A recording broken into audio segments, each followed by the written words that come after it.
안녕하세요. 오늘은 2021년 7월 25일입니다. 시간이 빨리 가고 있고 빨리 갈 때 저희들은 조바심을 느낄 때도 있고 또 어떤 때는 기쁨을 느낄 때도 있습니다.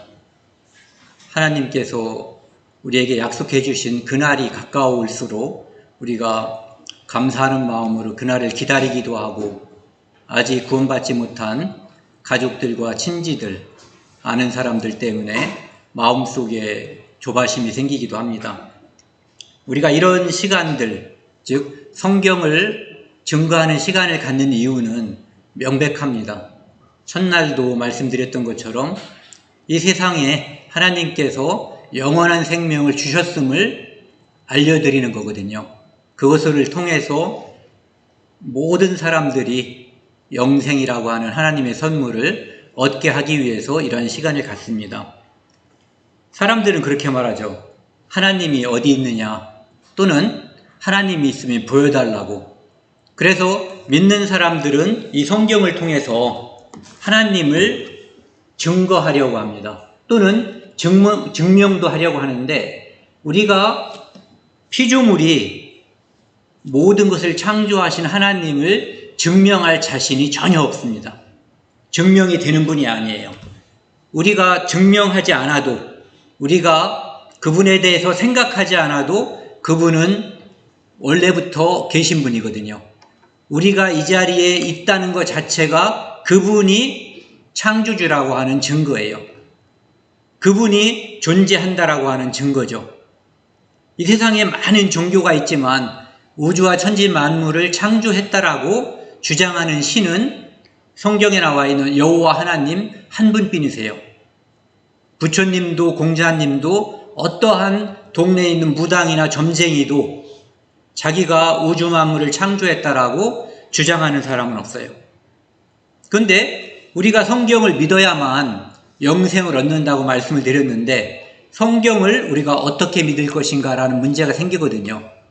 저는 이 문제에 대해서 경험이 있어요.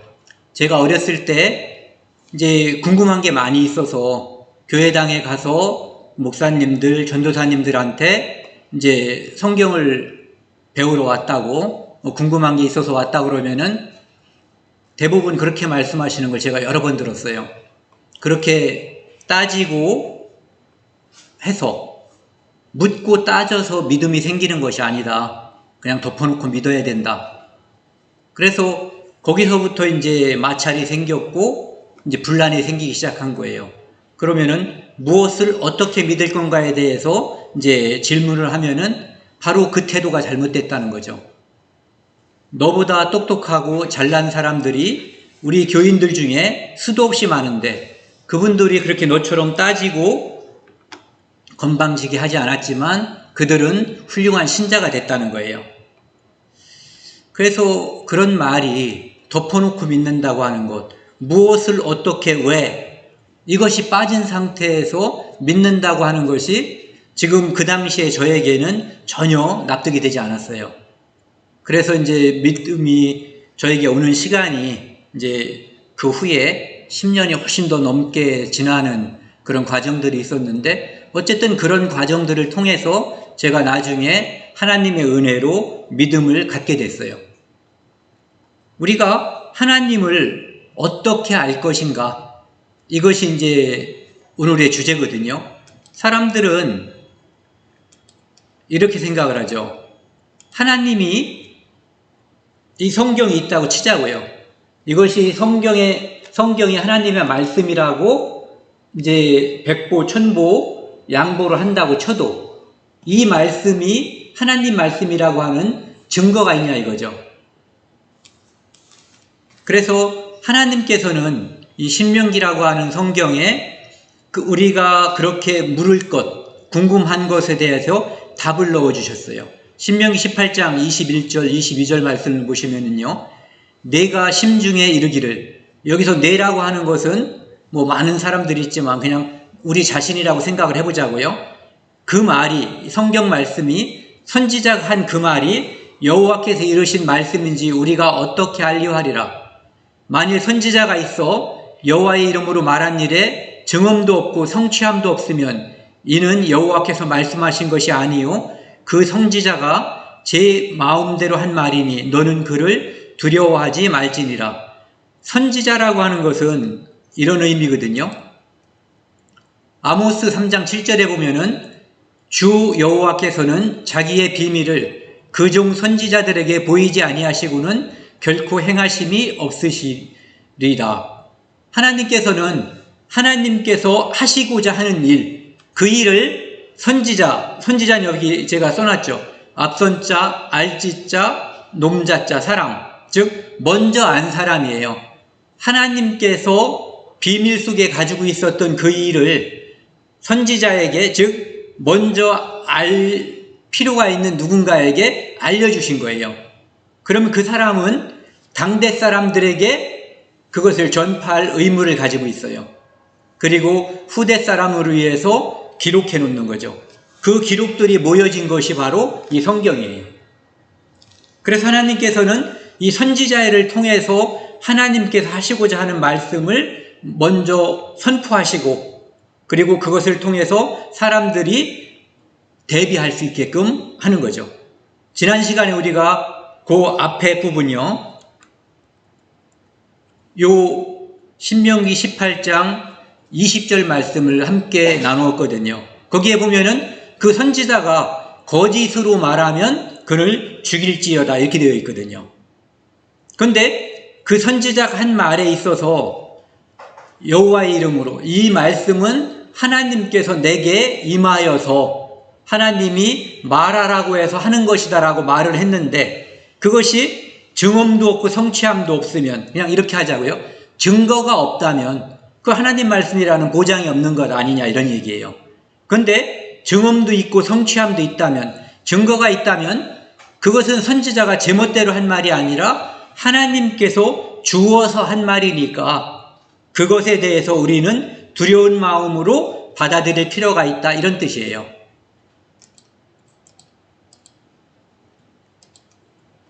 여기 보시면은요, 이 표가 있는데 여기 모세 기록이라고 하는 것이 가운데에 보이시죠? 이 성경을 처음 기록한 사람이 모세예요.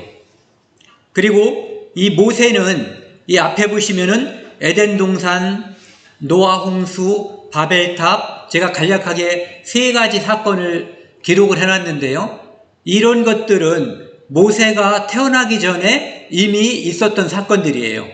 그래서 모세는 이 사건을 직접 눈으로 보지는 못했어요. 하지만 하나님께서 모세에게 특별한 방법으로 알려주셨기 때문에 모세는 이것을 성경에 기록했고, 우리는 그 성경을 지금까지 읽을 수가 있는 거예요. 그렇다면은 모세가 기록한 이 에덴 동산 사건, 노아 홍수 사건, 바벨탑 사건은 모세가 기록하기 이전의 사건이에요. 모세는 그 사건을 본 적도 없어요. 하지만 나중에 보니까 모세가 기록한 성경, 그것을 우리가 이제 모세오경이라고 하는데, 그 기록들이 실제 사건과 부합하는가 하는 문제가 생기는 거거든요.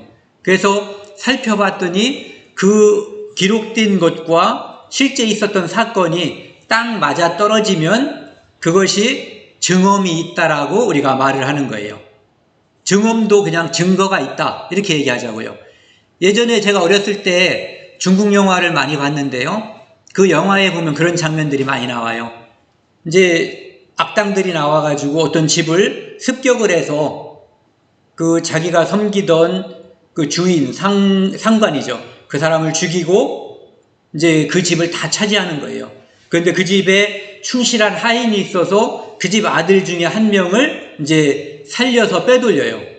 그런데 그때 나중에 이제 그 아버지나 엄마가 가지고 있었던 어떤 증표, 제가 본 영화에서는 어떤 빗이라든지 어떠한 옥으로 만든 그런 거였는데, 그것을 잘라서 주고 나중에 이것이 이제 만났을 때 쪼개진 표시가 있잖아요. 그것이 딱 맞아 떨어지면은 이제 부자관계, 모자관계가 성립할 수 있는 그런 거거든요. 그렇게 딱 맞아 떨어지면 이것이 하나님의 말씀이다라고 하는 것에 증언이 있다는 얘기거든요. 또는 이 성경에는 앞으로 되어질 일들에 대해서 여기 있는 것처럼 예언들이 많이 있어요. 그리고 그 예언이 시간이 지나면은 이렇게 때에 맞춰서 이루어지거든요. 그것이 이제 성취된다 이거죠.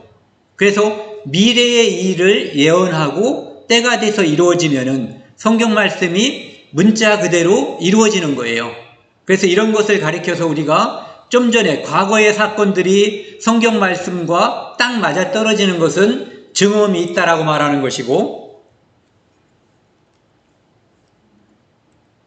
증언이 있다라고 말하는 거고, 미래의 일이 즉 예언이 딱 맞아 떨어지면 그것이 그대로 성취되었다, 성취함이 있다라고 말하는 것이죠. 시간이라고 하는 것은 엄밀하게 말하면 과거가 있고 그 다음에 미래가 존재하는 거거든요. 제가 지금 우리가 있는 이 순간을 현재라고 말했지만 제가 말한 순간, 좀 전에 그 시간은 이미 과거가 돼버렸어요. 그래서 성경에서 말하는 시간에서, 그래프에서 과거가 성경 말씀대로 증언이 있고 미래가 성경 말씀대로 성취가 된다면 하나님 말씀은 모든 시간에서 사실적으로 입증이 되는 거거든요. 그래서 그런 측면에서 성경을 한번 이제 여러분에게 말씀드려 보려고 합니다. 여기 잠깐만요. 이제 다들 아시지만은 여기 위에 보시면은 BC란 말이 있고 AD란 말이 있거든요. 이 BC라고 하는 말은 여기 위에 보시면, 밑에 보시면은 검은색이 표시되어 있죠. 십자가. 이 땅에 예수 그리스도가 오셨거든요. 그분이 오시기 전을 비포 크라이스트, 즉 주 전, 그래서 BC라고 하는 거고요. 그 다음에 그분이 오신 후, 그것을 에노 도미니 또는 에노 도미나이, 우리 주님의 해로부터 해서 주후라고 하는 거거든요. 그러니까 우리가 사용하는 이 시간이라고 하는 도표가 예수님이 이 땅에 오신 것을 기점으로 해서 시간의 기준을 잡는다는 거죠. 그러니까 그분이 누구시기에 이 시간의 좌표를 형성하는 그런 역할을 한다는 거예요. 저의 인생도 보면은 1988년도에 제가 예수님을 만나기 전과 그 후에 예수님을 만난 후 제 인생은 둘로 나누어져 있어요.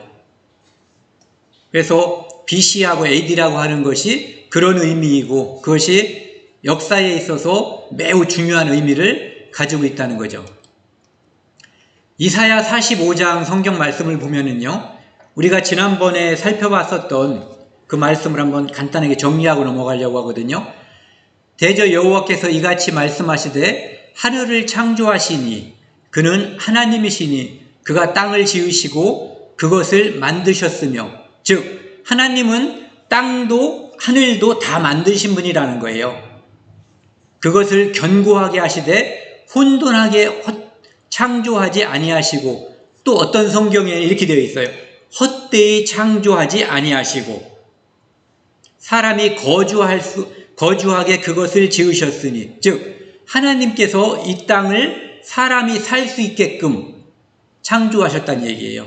지난번에 우리가 이 말씀을 살펴보지 않았지만은 이 말씀은 이제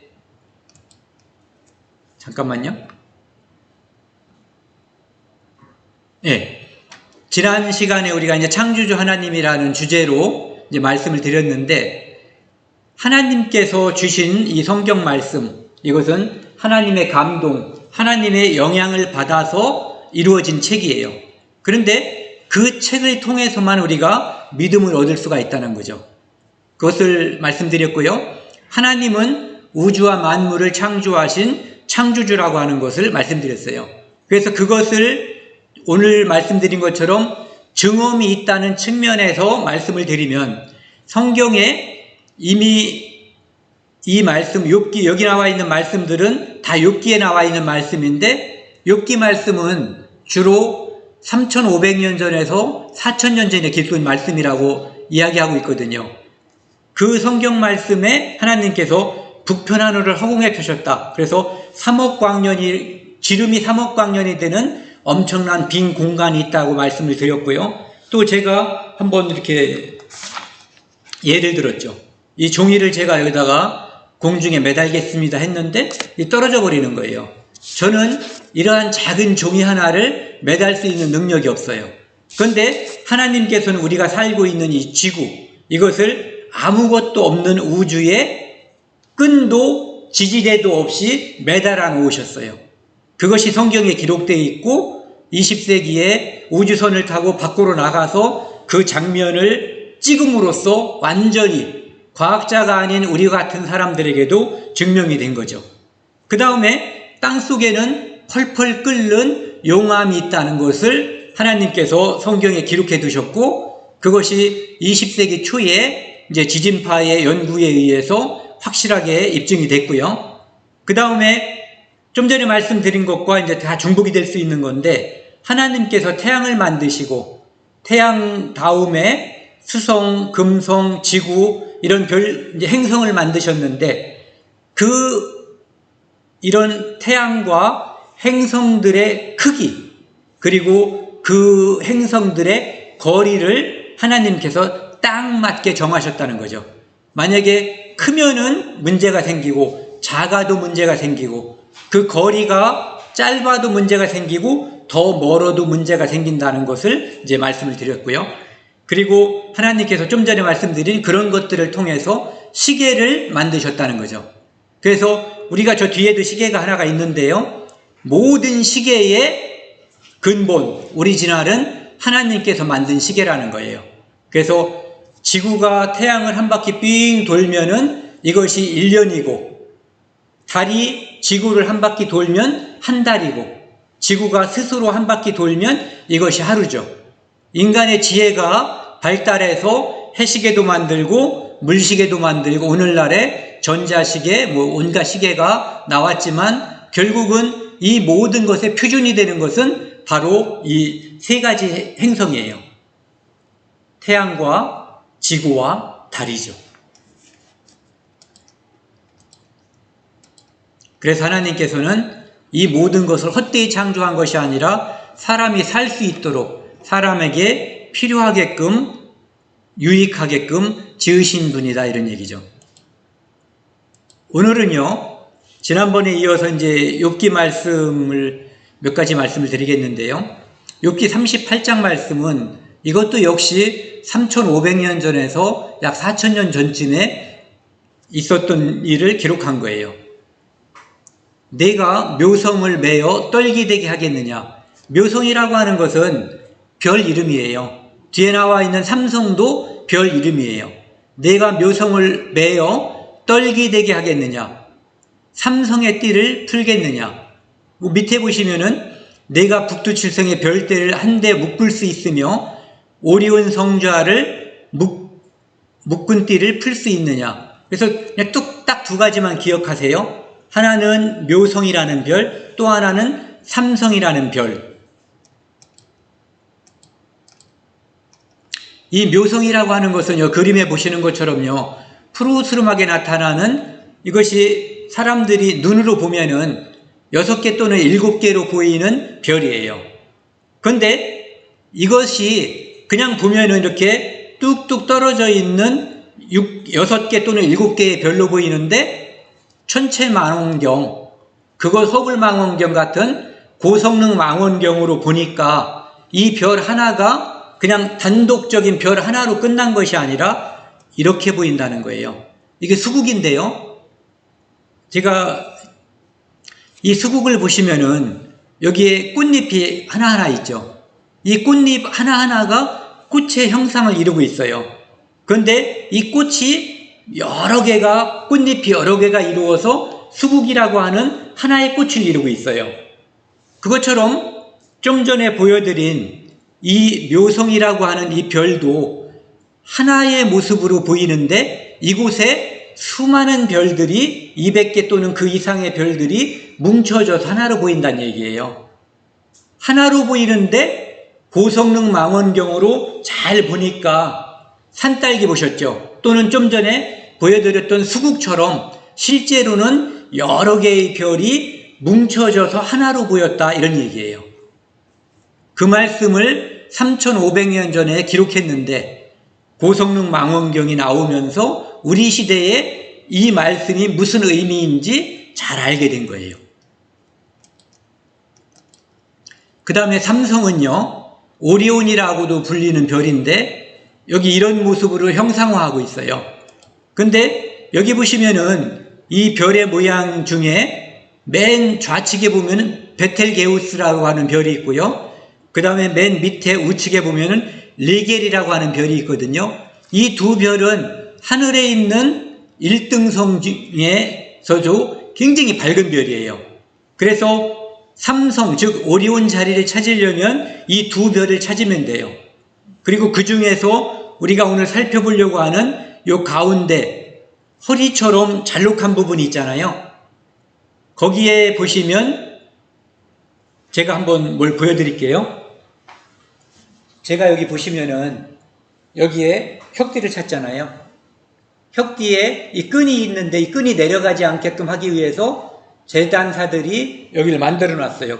이렇게 혁띠를 고정시키는 끈을. 그것처럼 생각을 하시면 돼요. 여기에 민타카, 알미람, 알리타크라고 하는 세 별이 있는데 이것이 눈으로 보면은 하나의 선상에 이렇게 있는 것처럼 보이는 거예요. 그런데 실제로는 이 별들이 좀 전에 그것을 그 허리띠를 풀 수 있느냐 이랬죠. 그 허리띠가 묶여져 있는 것처럼 하나의 띠처럼 보이는데 그것을 풀 수 있느냐 이렇게 말씀하셨는데요. 여기 보시면은 여기 중간에 제가 이쪽 우측에 하얀 데 보면은요 민타카라고 하는 별이 있죠. 그 밑에 보면은 알미남, 알리람, 그 다음에 그 밑에는 알리타크라고 하는 별이 있어요. 근데 이것을 이 세 번째 보면은 라이트 이어스라고 해서 광년이라고 표시되어 있거든요. 지구에서 민타카라고 하는 별까지 916 광년이 떨어져 있어요.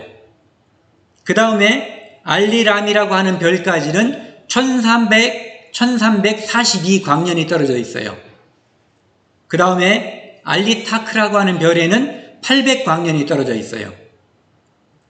이 별들이 설사 이 지구에서 쭉 나아가서 하나, 둘, 세 개가 이렇게 거의 동일선상에 여기 좌측에 있는 허리 부분에 있는 것처럼 동일선상에 보이는 것처럼 보이지만 실제로 이것은 허리띠가 완전히 풀려서 이렇게 먼 거리에 있다는 얘기거든요.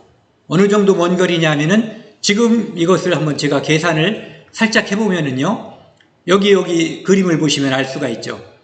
요 과학자가 눈으로 보니까 이렇게 거의 같은 선상에 보이지만 실제로 이제 망원경을 통해서 보니까 이렇게 먼 거리에 있는데 우리 육안에만 한직선상에 보이는 것처럼 보이는데 고성능 망원경으로 보니까 그 허리띠가 쫙 풀려서 이렇게 먼 거리에 있는 것처럼 실제로는 먼 거리에 있다는 얘기죠.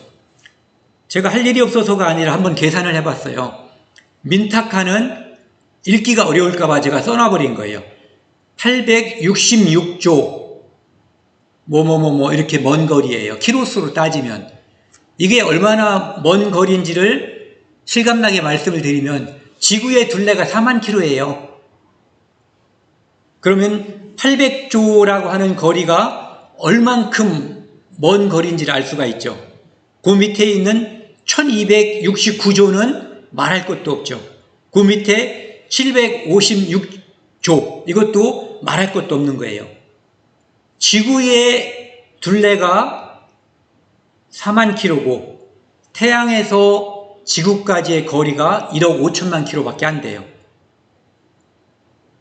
1억, 그 다음에 10억, 100억, 1000억, 1조, 10조, 100조잖아요. 그러니까 어마어마하게 먼 거리에 떨어져 있는 거예요. 그래서 민타카하고 알미람하고 거리가 400조 이상 그 거리 차이가 나고요.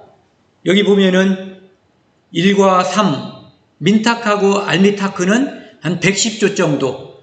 110조라고 하니까 숫자는 제가 간단하게 3개만 써놨지만은 어마어마한 거리거든요. 그리고 2와 3, 알리람과 알리타크 거리는 513조 킬로미터가 떨어져 있는 거예요.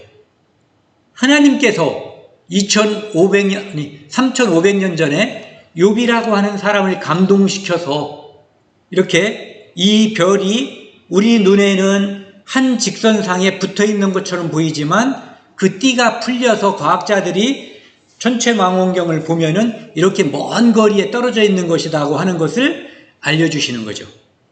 우리 시대에 이런 것들이 하나님의 은혜로 우리가 알 수 있게 된 거예요. 또 욥기 38장 22절에 보면은요, 내가 눈곳간에 들어갔었느냐, 우박창구를 보았느냐, 이렇게 말하고 있어요. 하늘 어디엔가 눈들이 많이 있는 곳이 존재할 수 있다는 거거든요. 우박창구도 존재할 수 있다는 거예요. 그런데 하나님께서 그것들을 둔 목적을 써놨는데, 내가 환난 때와 전쟁과 격투의 날을 위하여 이것들을 저축하였노라. 우리는 우박이 기상현상 중에 하나로 알고 있거든요. 당연히 그게 맞아요. 하지만 하나님께서 특별한 목적을 위해서 우박창구를 만드셨는데, 그 특별한 목적이 뭐냐면 환난 때, 전쟁의 날, 격투의 날 하나님께서 특별한 목적에 사용하기 위해서 그것들을 만드셔 놓았다라고 말씀하고 있어요.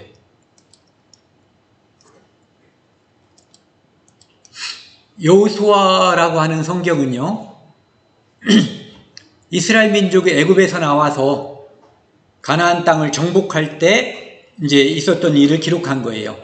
이 일은 이스라엘 민족이 이제 가나안 땅을 정복하러 와 있으니까 여러 부족들이 합세해가지고 이스라엘 민족과 연합전쟁을 벌일 때예요. 이스라엘은 단독으로, 그리고 나머지는 때를 이루어서 이스라엘과 전쟁을 이루는 장면인데, 그 장면에 뭐라고 되어 있냐면요, 그들이 이스라엘 앞에서 도망하여 베드론의 비탈에서 내려갈 때에 그들은 연합군인데도 이스라엘이 지금 이기고 있는 장면이죠. 여호와께서, 하나님께서 하늘에서 큰 덩이 우박을 아세가에 이르기까지 내리우심에 그들이 죽었으니 이스라엘 자손이 칼에 죽은 자보다 우박에 죽은 자가 더욱 많았더라. 하나님께서 이스라엘 민족과 연합군 간의 전쟁을 하는데 하나님이 우박을 내려서 전쟁의 날 사용한다고 그러셨잖아요. 이 우박을 내려서 이스라엘 민족이 아닌 그들에게 때려 죽인 거죠. 엄청나게 많은 사람들이 죽었는데 칼싸움에 의해서 죽은 자보다 우박에 맞아 죽은 자가 더 많았다, 이렇게 말씀하시는 거예요. 이 우박에 대한 기록을 찾아보면은요, 우리나라에서는 고려 충렬왕 때 경상도 안동지방에 사람이 들 수 없는 크기의 우박이 왔었다고 기록이 있어요. 그러니까 어느 정도인지 짐작할 수가 있는 거죠.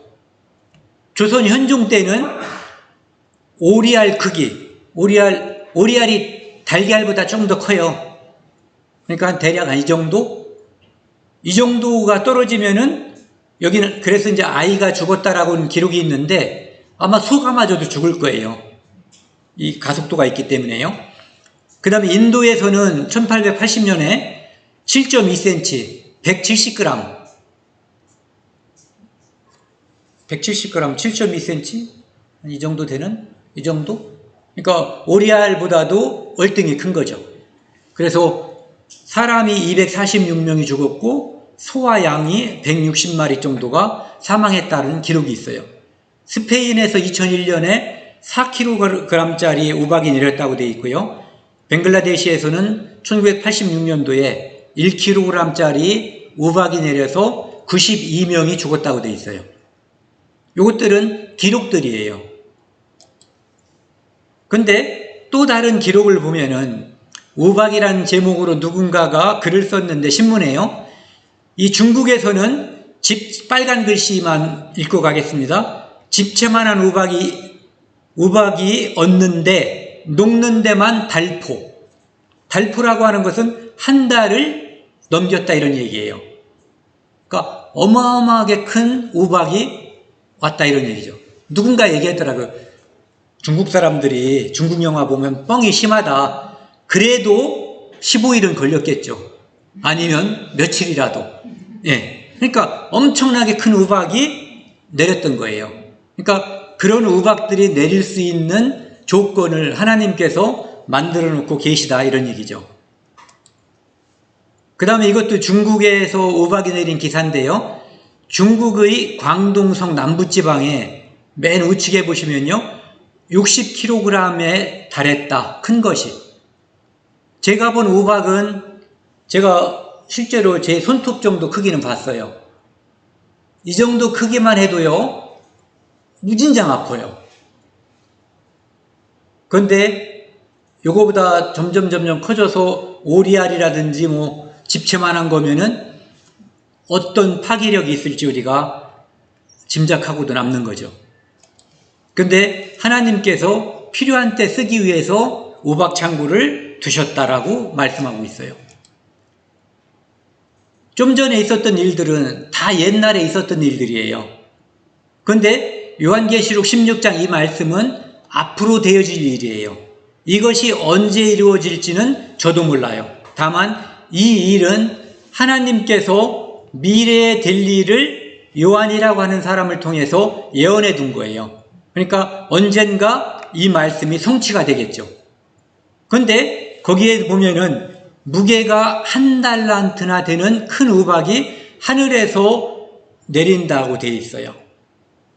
1달란트. 1달란트는 일반적으로 약 34kg이라고 사전에 나와 있는데 바벨론 지역에서는 60kg로다가 1달란트를 사용도 했다고 그래요. 채소로 따져서 34kg 정도 되는 거죠. 그 정도 우박이 떨어지면 빗마저도 사망이에요. 그러니까 전쟁과 환란의 날, 격투의 날을 위해서 하나님께서 준비해 두셨고 그때가 되면 밑에 보면은 우박의 재앙 때문에 하나님을 비방하니 그 재앙이 심히 크미러라. 이때 믿지 않는 사람들이 이 땅에 남아있는데 그들에게 하나님께서 재앙을 내리니까 더 하나님을 저주하고 덤벼든다. 이런 얘기예요. 그 다음에 좀 전에 읽었던 우박 재앙이 있잖아요. 그 사건이 여호수아 10장 11절 사건이고요. 그 다음에 이어서 내려온 사건이거든요. 여호와께서 아모리 사람을 이스라엘 자손에게 붙이시던 날에 여호수아가 여호와께 고하되 이스라엘 목전에서 가로되 태양아 너는 기브온 위에 머무르라 달아 너도 아일란 골짜기에 그리할지어다. 좀 전에 말씀드린 것처럼 이 싸움을 하는데 이스라엘 사람들은 이 땅에 처음 들어오는 거예요. 그들의 조상들은 여기에 살았지만 그들은 지금 400년 만에 그 땅의 주인으로서 하나님께서 가서 그 땅을 차지하라고 해서 오는 중이에요. 그런데 그 땅에는 많은 원주민은 좀 이상하네요. 많은 다른 부족들이 살고 있어요. 그들과 이제 전쟁이 붙었는데 아모리 사람들과 붙었는데 아모리 사람들은 그 지형에 익숙하게 하잖아요. 그런데 낮에는 전쟁을 해도 이스라엘 사람들도 크게 불리하진 않아요.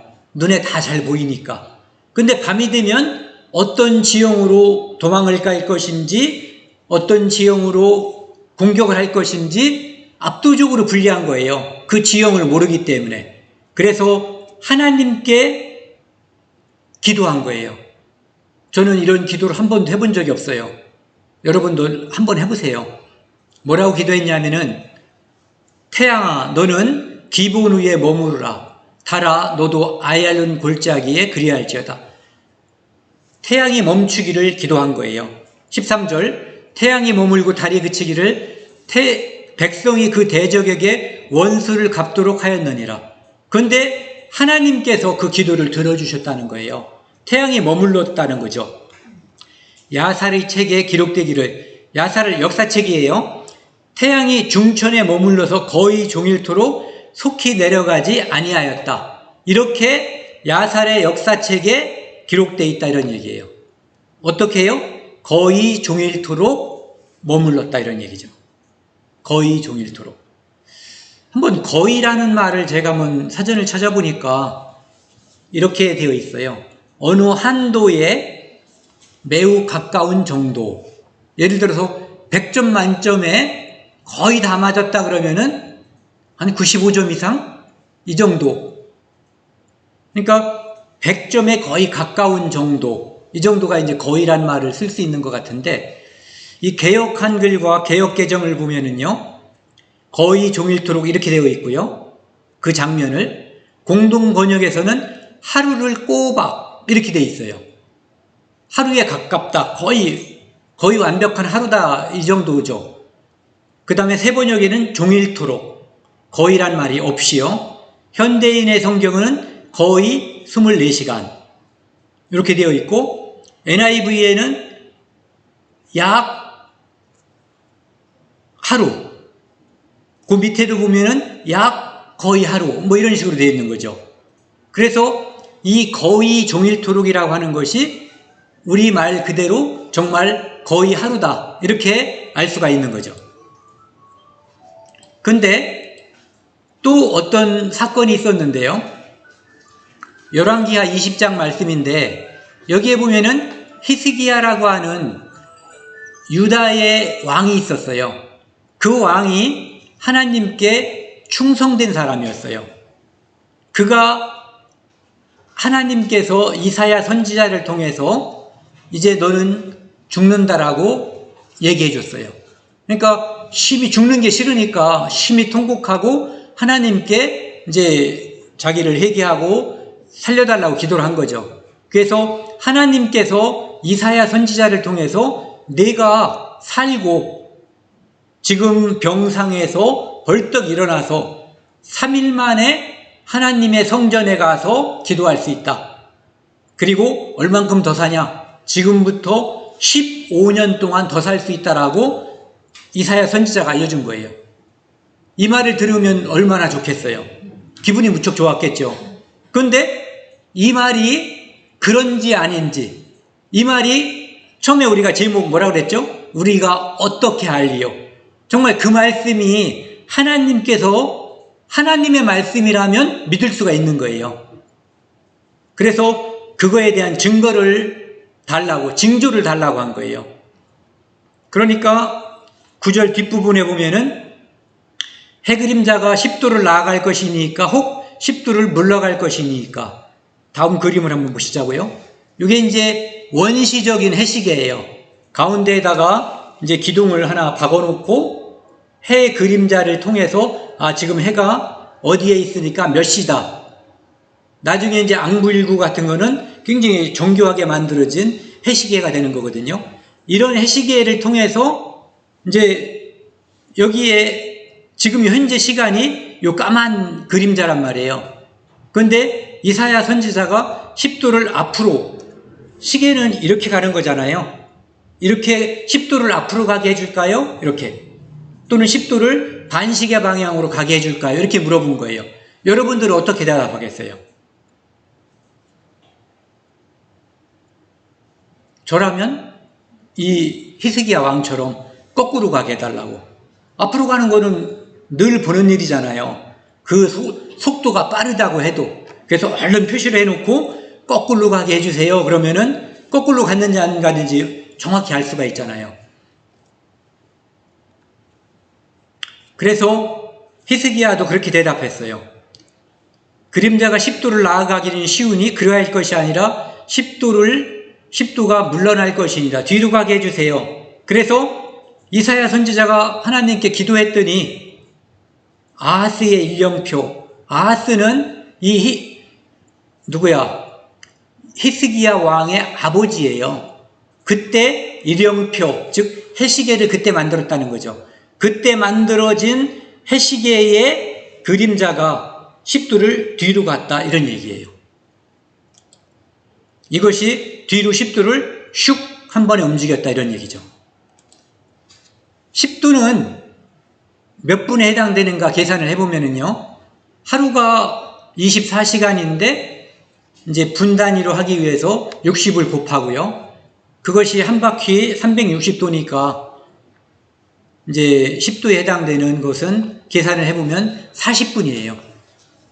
그러니까 하루 24시간이 360도니까 이제 그것을 비율로 계산하면 10도는 40분이죠. 이 40분이라고 하는 것을 이 360도라고 하는 것에서 또 계산을 해보면 약 2.8%가 나와요. 각도로 볼 때 360도 분의 10도는 2.8%라는 거죠. 그래서 좀 전에 있었던 그 사건, 즉 거의 종일토록 해가 기울어지지 않았다라고 하는 그 사건은 아마도 이 2.8%의 나머지 부분, 이 92.2%가 아닐까. 이것은 제 추측이에요. 성경에 나와 있는 것도 아니고 과학자들이 증명한 것도 아니에요. 그래서 아마도 23시간, 20분이 아니었을까. 즉 거의 종일토록이라고 하는 것은 그 각도가 아마 97.2%가 아니었을까. 즉 350도가 아니었을까 이런 생각을 갖는 거죠. 어쨌든 하나님께서는 우리는 시간을 앞으로 가게 했다 뒤로 가게 했다 할 수가 있어요 없어요? 멈추게도 할 수 없어요. 그런데 여기 제가 시계를 하나 가지고 있는데 이것을 만든 사람은 만약에 이 세상에 시계가 생기기 전에 아무도 시계를 가지고 있지 않아서 하나님께서 만드신 태양과 지구와 달만 보고 시간을 추측할 수 있었을 때 하나님이 시간을 빨리 가게 하거나 늦게 가게 한다면 그게 유일한 시간이었겠죠. 네. 시간은 가장 중요한 것이 뭐라고 말씀드렸죠? 늘 같은 시간, 정확하게 가는 거예요. 그런데 하나님께서는 그 시계를 만드신 분이기 때문에 빨리 가게도 할 수 있고 멈추게도 할 수 있고 늦게 가게도 할 수 있는 분이에요. 그분이 하나님이시라는 거. 그것을 성경에서는 말씀하는 거예요. 그분이 창조주고 지금도 그 일을 할 수 있는 분이라는 거죠. 여기 보시면은요, 좀 전에 봤었던 것을 우리가 기적이라고 얘기를 해요. 기적. 인간의 능력, 범위를 확 벗어나는 그런 이상야릇한 일들. 우리가 이성으로 납득이 되지 않는 일. 그래서 기적이 일어나면 어떤 사람들은 그 기적을 일으킨 대상을 숭배하려고 그러고 어떤 사람은 그 기적을 내 이성으로 믿지 못하기 때문에 거절하려고 그래요. 믿지 않으려고 그러는 거죠. 그러니까 둘 다 문제가 있는 건데요. 여기 가운데 1번은 개미예요. 개미는 점점 앞으로 가요. 개미는 쉽게 말해서 그 경주마처럼 옆을 쳐다볼 수 없다라고 지금 우리가 이제 가정하는 거예요. 앞에만 보고 간다는 거죠. 그러니까 앞에 있는 것은 이 개미가 볼 수 있지만 각도가 틀어지면 개미 눈에는 안 보이는 거예요. 그런데 두 옆에 있는 바퀴벌레가 개미가 지나가는 A 지점에서 딱 나타난 거예요. 그러니까 개미가 한 거죠. 그런데 순간적으로 개미가 A를 통과해 버렸어요. 아니 바퀴벌레가 통과한 거죠. 그러면 개미는 좀 전에 한 거랑 또 다른 의미의 가 나오는 거죠. 이게 어디 갔지?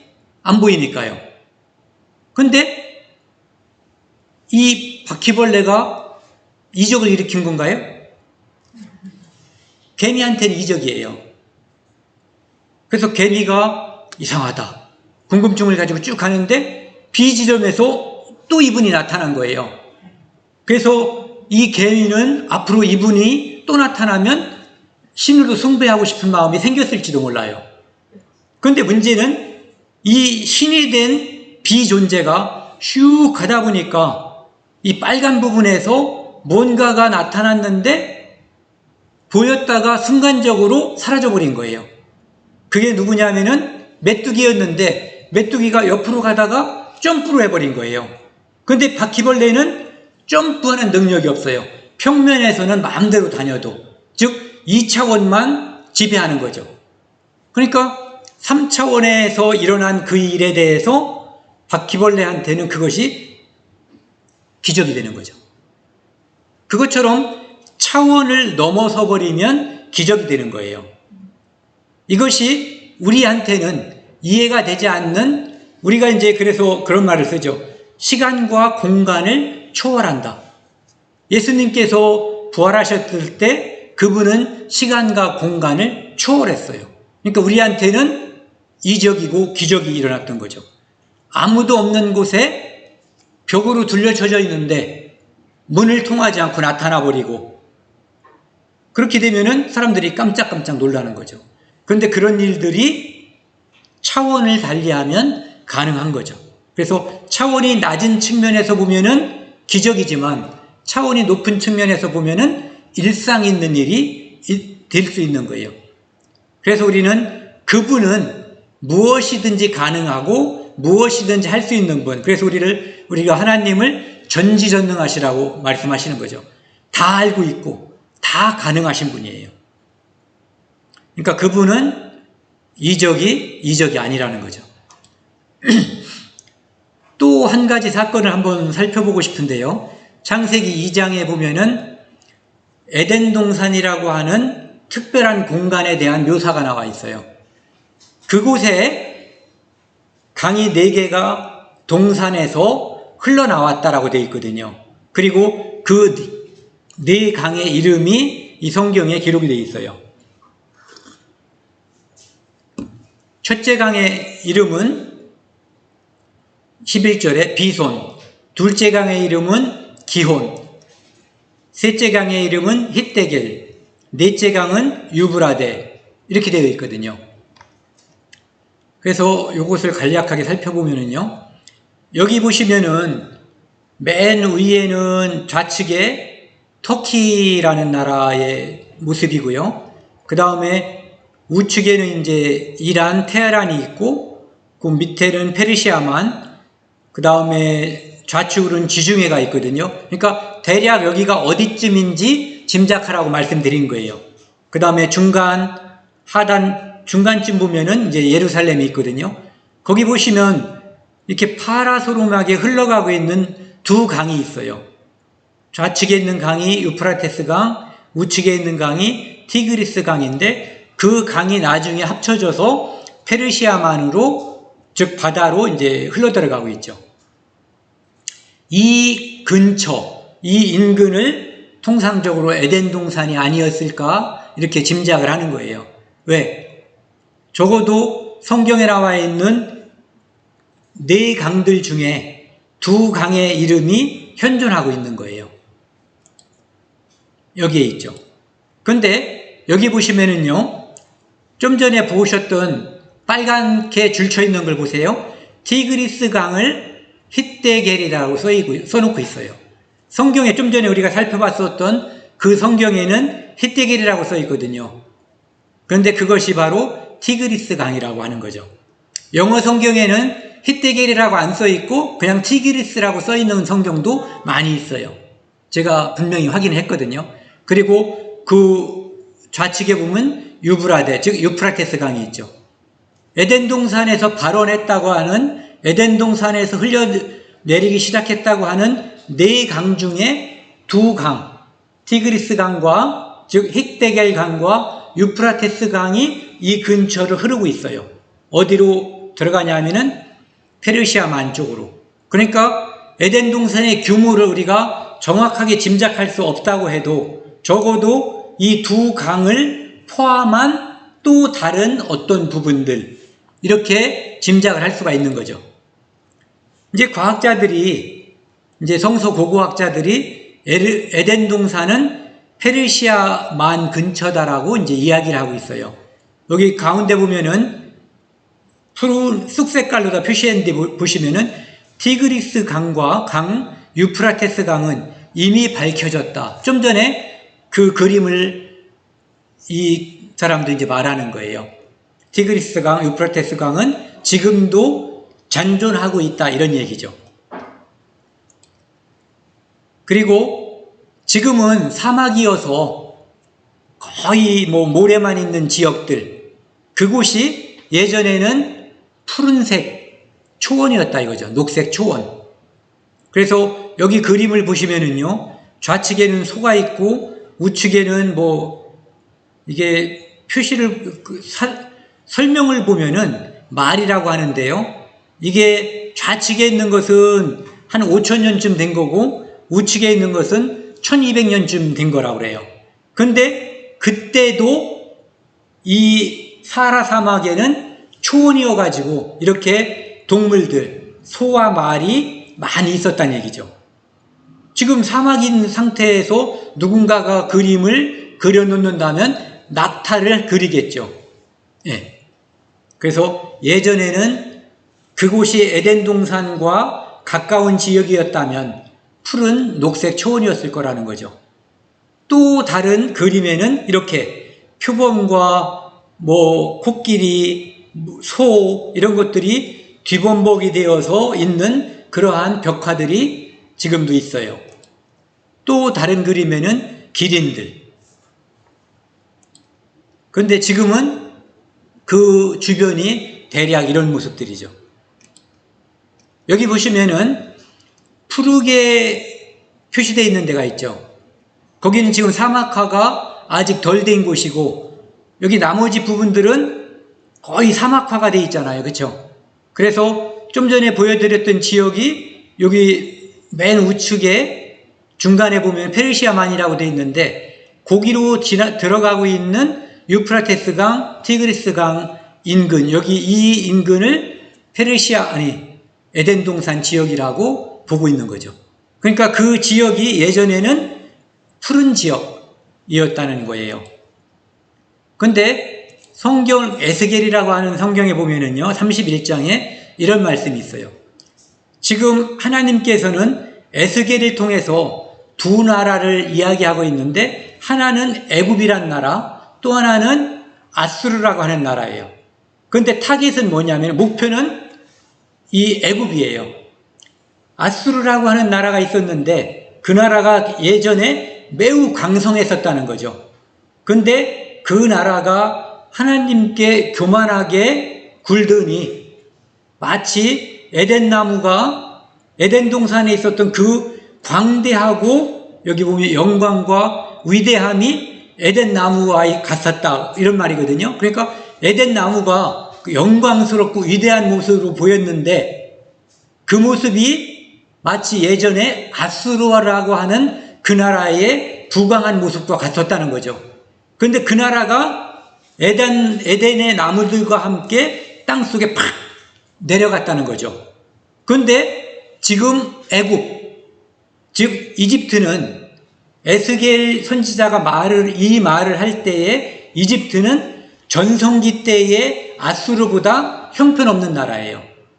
그러니까 그 강대했던 아수르도 에덴 동산 나무처럼 그 광대했던 것도 땅속으로 축 들어간 것처럼 망했는데 너 같은 것들, 별 볼 일 없는 애굽, 이집트는 하나님 말씀을 듣지 않고 함부로 하나님께 대항했다가는 멸망한다. 끝난다라고 경고하는 거예요. 그 경고하는 장면에 나와 있는 게 뭐냐면은 에덴의 나무들이 지하에 내려갔다는 표현이죠. 즉, 에덴 동산에 있었던 그 엄청나게 많았던 나무들, 동물들, 이런 것들이 땅속으로 확 들어간 일이 생겼다는 거예요. 어쩌면은 지금 사막이 된 그 지역들이 바로 그 사건으로 인해서 그 주변이 황폐화가 된 그 계기가 됐는지도 몰라요.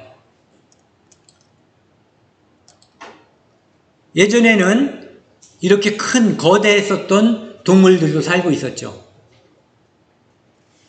사람과 이 크기를 비교해 보면은 비교가 안 되는 이런 동물들이 과거에는 많이 있었던 거예요. 그리고 이 나무, 저도 이 나무를 한번 구경한 적이 있어요. 실제로 이 나무를. 근데 이 나무가 여기 빨간 글씨 보이세요? 가장 거대한 나무 자이언트 세콰이어, 한 그루로 목조 가오 80채 지을 수 있다 이렇게 돼 있어요.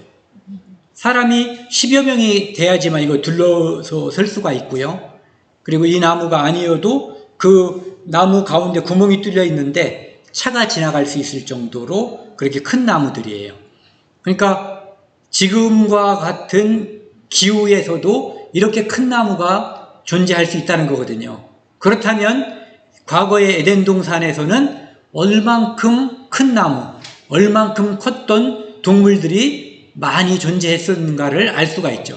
그것들이 에덴 동산의 땅속에 확 들어가는 일이 과거에 있었다 이런 얘기죠. 이것은 추정이에요. 어떤 뜻이냐면은 지금 여기 보시면 가운데 페르시아만이라고 되어 있잖아요. 페르시아만 주변에 유전들이 엄청 많아요. 여기 뾰족하게 만들어 놓은 표시들이 다 유전들이거든요. 그런데 전 세계의 유전이 60% 이상이 여기에 집중되어 있어요. 그래서 어떠한 성경을 믿는 과학자들은 에덴 동산의 그 광대했던 나무와 그 광대했던 그 동물들이 땅속에 들어가서 그것이 열과 압력으로 재탄생한 것이 이 원유가 아닌가라고 추정하고 있어요. 제가 이렇게 우겼다고 말하지 마세요. 이거 분명히 그분들도 추정이라고 그랬고 저도 추정이라고 말씀드린 거거든요. 그런데 그렇게 볼만한 요소가 있다는 얘기죠. 여기 보시면은 좀 전에 요 가운데 보시면 화살표가 이렇게 양쪽으로 가고 있죠. 그 가운데 화살표가 시작되는 이 지점이 페르시아만이에요. 사우디아라비아 밑에 있죠. 여기에서 전 세계에 있는 원유들이 원유가 전 세계로 공급되는 망이에요. 그래서 엄청나게 많은 원유들이 이곳을 통해서 전 세계로 나누어지고 있어요. 여기가 어디냐면은 에덴 동산의 옛자리라고 추정하는 페르시아만 인근이죠. 그곳에 가장 많은 원유가 솟아나오고 있어요. 이것이 우연인지 필연인지는 정확히 알 수가 없어요. 다만 그렇게 추정하는 거죠. 창세기 11장에 보시면은요, 이 땅에 그 당시에는 모든 사람들이 하나의 언어를 사용했다고 이야기하고 있어요. 저는 게을러가지고 언어를 딱 한 가지만 사용해요. 한국말. 근데 어떤 분들은 열심히 노력하고 해서 여러 가지 말을 사용하는 분들도 있어요. 어쨌든 그런데 한 가지 말을 사용하는데 외국에 나가면 무척 불편해요. 근데 그렇게 외국어가 생긴 근원에 대해서 성경 창세기 11장에서 말씀하고 있어요.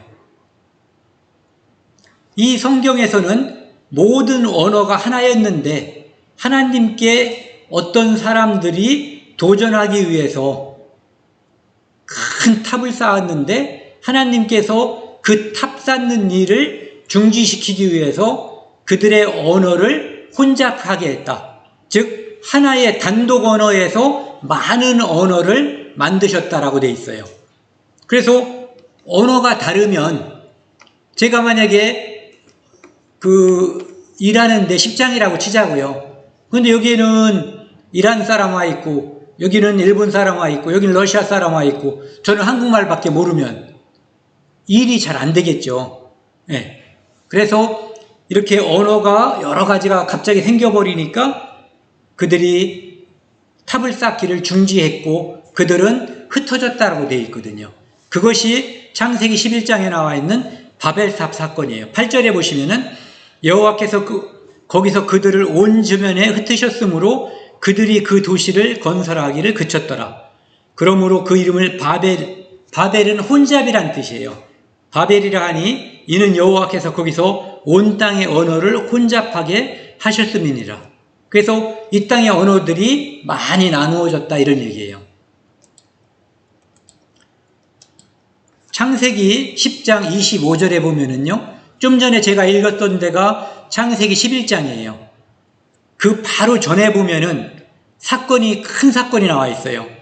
에벨이라는 사람이 있었는데 아들 둘 낳고 하나의 이름을 쌍둥이였던 것 같아요. 벨렉이라고 했는데 그때 세상이 찢어진 거예요. 나누어졌어요.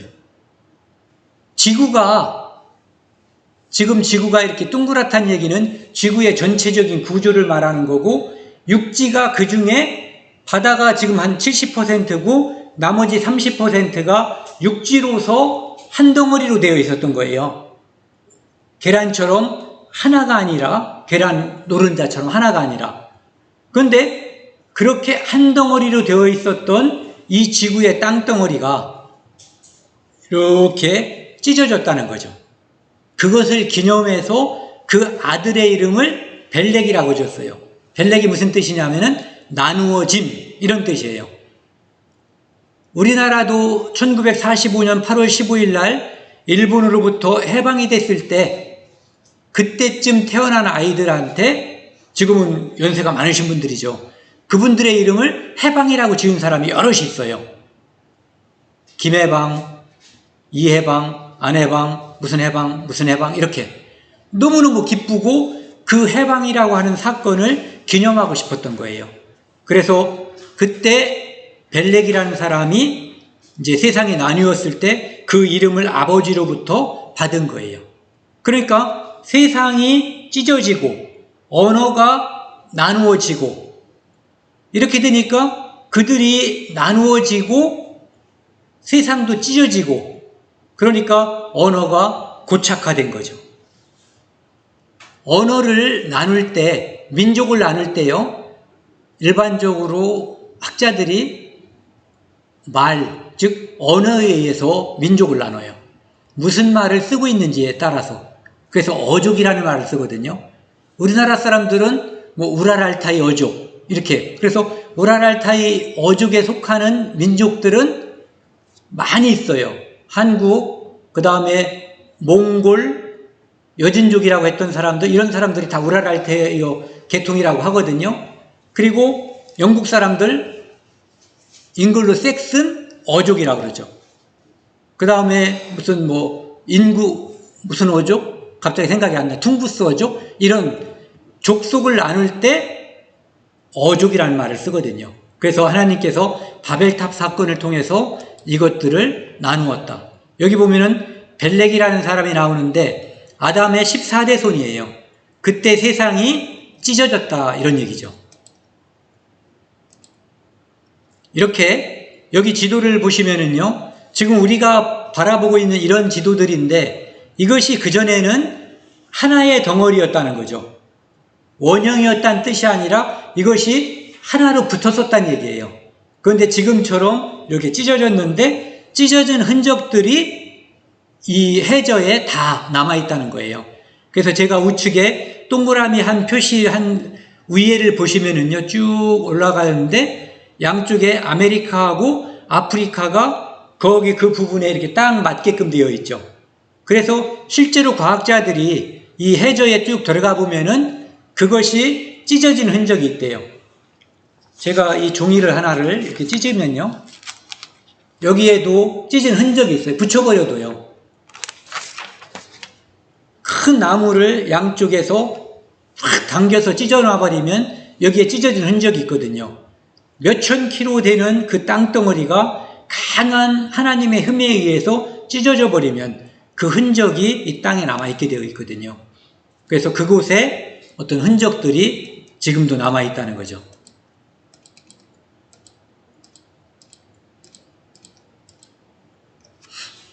오늘은 여기까지 할 건데요.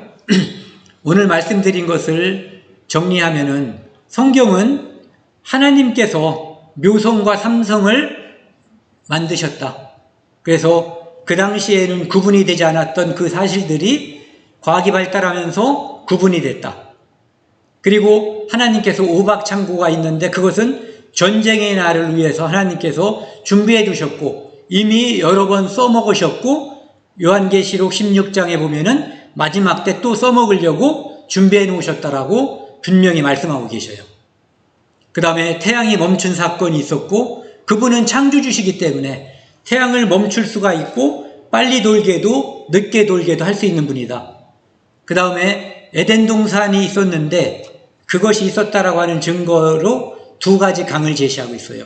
유브라테스 강과 티그리스 강이 지금도 존재한다. 그 다음에 언어가 혼잡해져 있는데 예전엔 하나의 언어였지만 지금은 많이 찢어졌는데 그것이 바로 바벨탑 사건 때문이었다라고 말씀하고 있어요. 그래서 이런 사건들이 성경에 기록되기 전에 있었던 사건이지만 그것들이 성경의 기록과 놀라울 만큼 일치한다는 것을 성경과 사건이 증거하고 있거든요. 그래서 증언이 있음을 보여주고 있고, 그것은 이 성경이 믿을 만한 책이고, 이 성경이 바로 신실하신 하나님께서 기록하신 책임을 이제 강력히 증거한다, 이런 의미죠. 여기까지 하겠습니다.